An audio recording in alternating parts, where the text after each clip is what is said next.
That I hear. This is my second time to Wisconsin, and I have to tell you guys something. I love your cheese curds. I love your beer. I love your fighting spirit. I love it. I love your governor. I love your lieutenant governor. And I love your 4 state lawmakers that are standing up to the machine. God bless them. It's an honor to be here today. And I have to tell you, there is a great man who would be here today if he could. 1 year ago, one of my very dear friends, my mentor, my boss, Andrew Breitbart, was in Madison. And he spoke.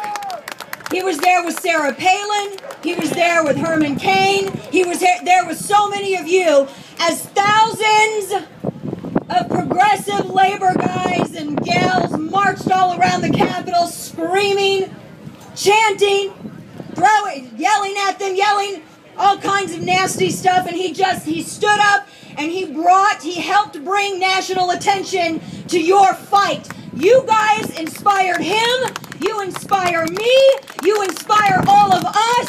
And Breitbart is still here in Wisconsin today.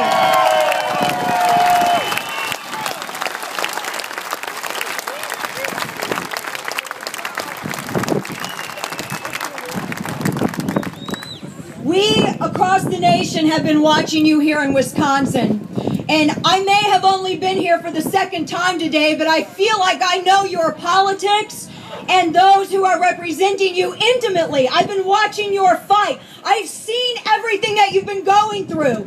You know how you hear from the left, how they get out there in the street and they chant, "The whole world is watching! The whole world is watching!" The whole world is watching. The whole world saw what happened in 2010. They saw what these folks did to your Capitol building, what they've done to your budget, what they've done to your jobs, what they've done to education, what they've tried to do to liberty here in Wisconsin. The whole world is watching, and they saw it, all of it. And now they're coming here to help. They heard your SOS, and everyone is coming to help.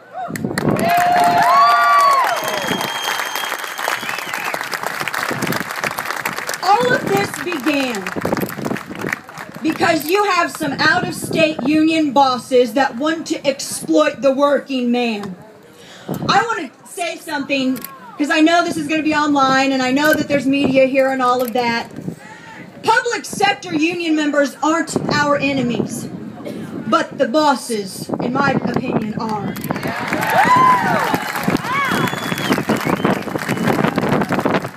These are out-of-state union fat cats who make 6 figures while they glean cash money off the paychecks of the working families so they can do what?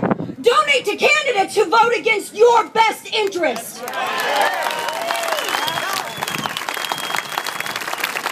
Has anybody asked Jimmy Hoffa Jr. what he makes? You know he doesn't use coupons when he's out shopping. You know he don't buy generic. But we do. It is a war on working families perpetuated by union bosses and the Democrat Party.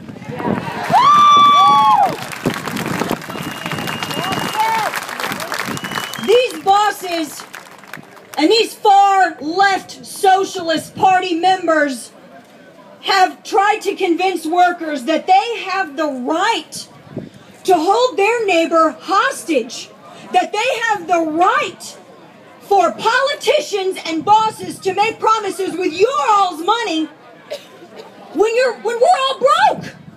And they tell them that it's a right. They screw everybody in the process. And then they try to blame who? You. They try to blame you. How dare you guys be broke and not be able to pay the promises they make? How dare you? And then when you want a place at the table, look what happens. Threats. Vandalism. I know one of these candidates who's challenging Lieutenant Governor Rebecca Clayfish signed a petition to boycott 100 of your businesses. Shame on Malin Mitchell.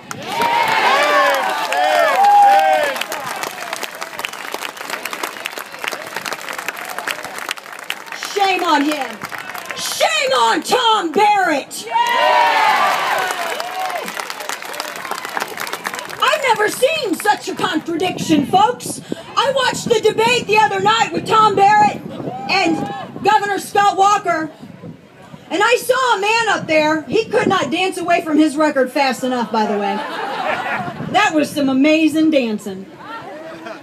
I saw a man who's promising to do for everybody what he couldn't do in Milwaukee.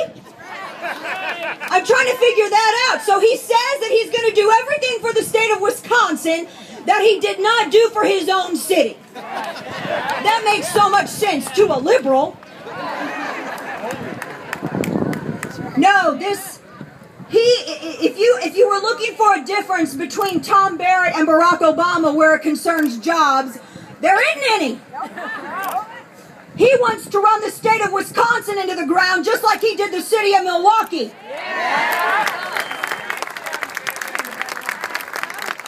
I looked up, I've been researching Tom Barrett's record on jobs and education. My gosh! Yeah, it takes 1 minute. 1 minute. His city, and you all know this, I'm preaching to the choir, one of the highest rates of unemployment in the state of Wisconsin. Education, when they tested 4th and 8th graders in Milwaukee, 88% of them tested on one of the lowest rungs of the national ladder in terms of academic achievement. And he's trying to campaign on that? That's the change he wants to campaign on? Yeah. I didn't realize that he had such a problem with jobs and surpluses and saving the state money. No, that's Tom Barrett's record. That's Tom Barrett's record. And then Malin Mitchell. This guy, I saw an interview with him. He didn't know Wisconsin's corporate tax rate. It's pretty embarrassing when you go on national television, Malin Mitchell, and Greta Van Sustren's got to give you the facts about the state that you're running to represent.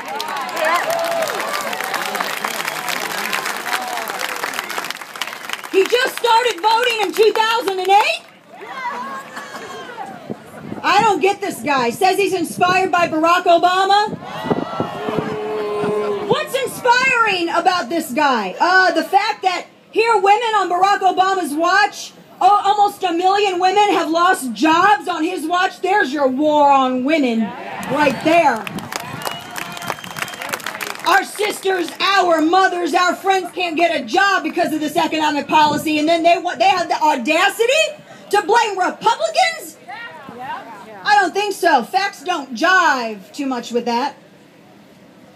No, I just saw the other day the newest numbers, 8.2% jobless rate. That inspires Tom Barrett and Malin Mitchell? That's what they want for Wisconsin? You have 7% of the workforce here that's trying to hold 93% of the population hostage. We are the 93%!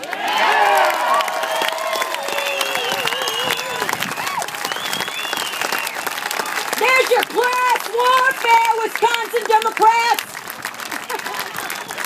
Ed Schultz is broadcasting from Madison today. I just thought I'd throw that out there. Yeah. They can't get Barack Obama up here. They don't want him. He doesn't want to come anywhere up here because he's losing, but they'll have Ed Schultz come up here. No, I tell you, I come from union family, private and public, and they work hard. I know how hard people work. I came from a lower middle class family. I don't need no Democrat up in my face sitting here telling me about paying my fair share or how, you know, for whatever reason, the private sector don't work as hard. My husband's a small business owner. My family's military, farmer, and union. That's who we are. I know how hard they work. Nothing ticks me off more than to see some fat cat middle-aged union boss that don't even live in Wisconsin sitting here telling you all what he thinks you should pay and not giving you a voice at the table. That's not democracy.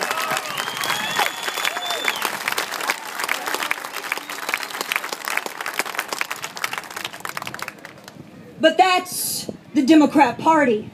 I'm tired of them exploiting our working families. I'm tired of them exploiting women. I'm tired of people like that Pocahontas up in Boston.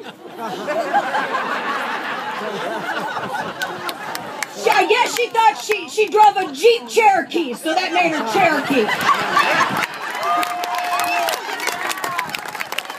She went and got herself a dream catcher, so she's Indian now. This exploitation stops now.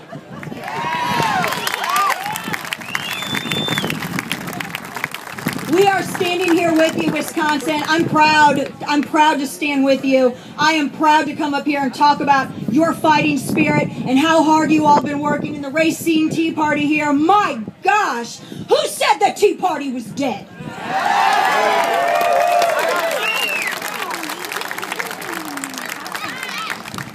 Of course, you know, if I was a socialist, Democrat, big labor boss, I'd probably be mad too. Bussing in thousands of people. What, they brought in 1 million people to sign these recall signatures and less than 650,000 voted in the recall primaries? Don't even have to be a registered voter to sign a petition to recall? I'd be mad too, spending millions of workers' families' dollars, busting up the Capitol, causing $1 million of damages, getting on national television because you're sending death threats to Republican lawmakers and grassroots and Tea Party and everything else, and here they're behind in the polls.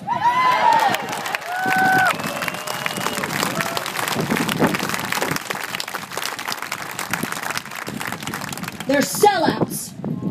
They sold out the truth for a party agenda, and they weren't prepared for you. They were not prepared for you. They were not prepared for you to stand up and fight back and come out with signs and go door to door and petitioning. This is ground zero of the new American Revolution. This is where it's at.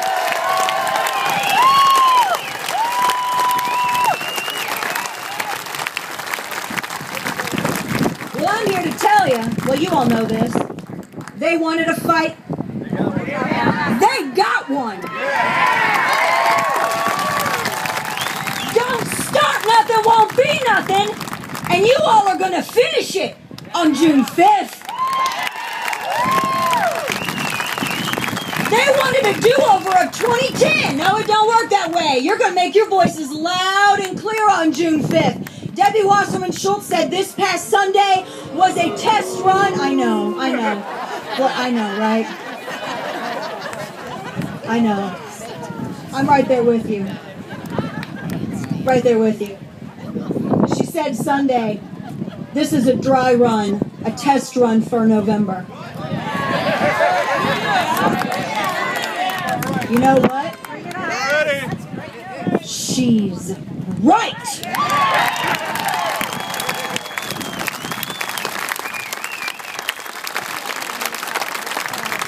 All eyes are on you, Wisconsin. All eyes from the East Coast to the West Coast, from my home state of Missouri and my family in the Ozarks. Everybody has their eyes on you. Everyone is standing with Scott Walker and Rebecca Clayfish and Van Wangard and everyone else who is on the recall.